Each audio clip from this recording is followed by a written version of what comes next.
Ladies and gentlemen, you know, they're saying that white and black people in this country voted for different reasons. But you know what?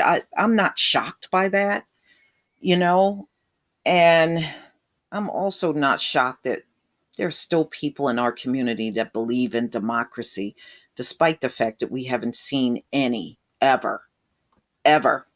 We haven't seen any democracy yet in America. So this came out in the Boston Globe November 6, 2020. Black people voted for democracy while Trump supporters chose white supremacy. Mm-mm-mm. At a Detroit vote count center Wednesday, the contrast between what was happening on either side of the glass doors could not have been distinct. Outside, a throng of white Michigan Republicans tried to shout their way past security guards into the area where mail in ballots were being counted, chanting, "Stop the count." They looked like extras from The Walking Dead as they pressed against the windows and doors, banging on them with their fists. Like President Trump, who sued Michigan, and the judge actually threw out the case in Michigan, and other states get more poll watchers to observe.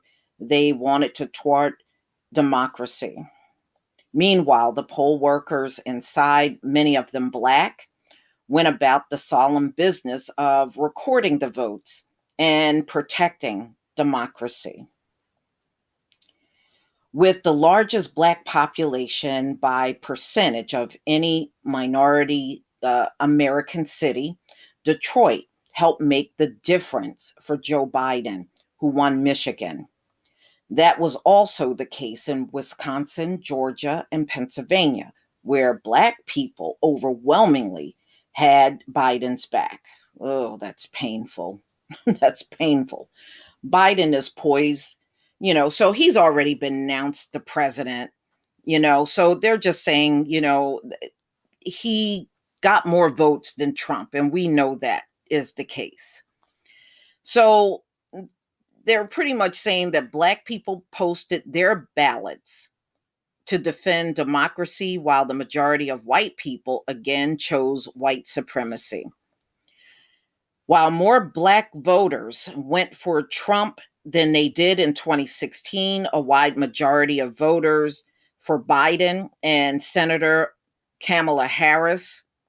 By early estimates, more than 90% of black women and 80% of black men voted for the Democratic ticket.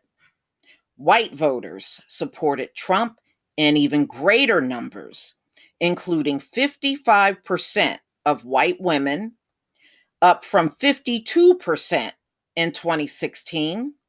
With everything Trump has dragged this nation through since January 2017, a whole lot of white folks looked at the pandemic carnage, rampant racism, wounded economy, and federal dysfunction and said, "Please, sir, may I have more?" More of Trump. In 2016, statistics on white women were a shock. This year's number merit a withering eye roll, but not a bit of surprise. So, just like white women carried Trump in 2016, they were still the bulk of his voters in 2020. So, white affinity for Trump runs deep because so many white people share his overwhelming sense of resentment and victimhood. His enemies are their enemies. They don't care about incompetence, dictatorial aspirations, or endless mediocrity. So, what they see is a man who can finally break democracy's spine, stunning even cursory attempts to move it towards fulfilling a lofty promise. Equality be damned. They want white supremacy. Ooh, what a blow to y'all. If you voted for Trump for that reason, ooh, what a blow. What a political blow. But you know what? I don't trust Joe Biden. I really don't think if he is better than Trump, he's not better than by a baby step. Okay. That's all I'd be willing to give him. I don't trust Joe Biden. I really don't. He has a horrible track record, too. Why more people of color cast their ballots for Trump this time is a legitimate question. Yet, post election analysis that fail to scrutinize why more white voters flock to this president continues to ignore the corrosive elements that have undermined this nation for centuries. Those elements now want to keep every vote from being counted. Well, he said that, but a lot, even the Republican senators spoke out and said, nope, count every vote. So all this running down there to the polls, screaming, stop the vote, it didn't really do you any good. They're going to count all those votes regardless, whether you ran down there or not. It is going to happen, plain and simple. So, ladies and gentlemen, I guess Trump has them all convinced that it's fraud going on. And then I read what some people wrote talking about dead people voted. But you know what? If you go back and look at every election, dead people voted in those elections too. This is nothing new. It really seriously isn't. Ballots go out to dead people all the time. There are still dead people that are active voters. you know they don't take them off the books because they're dead, because this country does very bad record keeping anyway.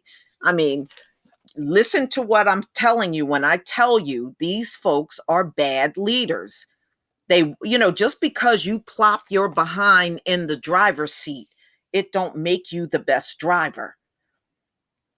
Just because you see someone leading, it don't mean that person was the best to lead. There's a big difference. But some of these folks are, even our people are conditioned to believe only someone white can lead. They are the best leaders. No, that's probably what you've seen your whole life. But that doesn't say these are the best leaders just because that's all you've seen. you know? And if they were so great at leading, how come this country is the only one squabbling over taking care of its people during the pandemic? You don't hear this out of any other country. They just do what they need to do for their people. Here, they're squabbling over any little penny they have to give to the public. I think it's really pathetic. I really do. And you call yourself the richest nation in the world, and you're squabbling over helping people that are out of work, and it's not even their fault. I think that's really pathetic, and it says a lot about who and what America really is. But y'all, please tell me what you think. I mean, these differences are nothing new. I would expect there would be plenty more differences through the Biden administration as well. Please leave your comment and subscribe. Don't forget to hit on the notification bell, and I'll see you on the next video. Peace, family.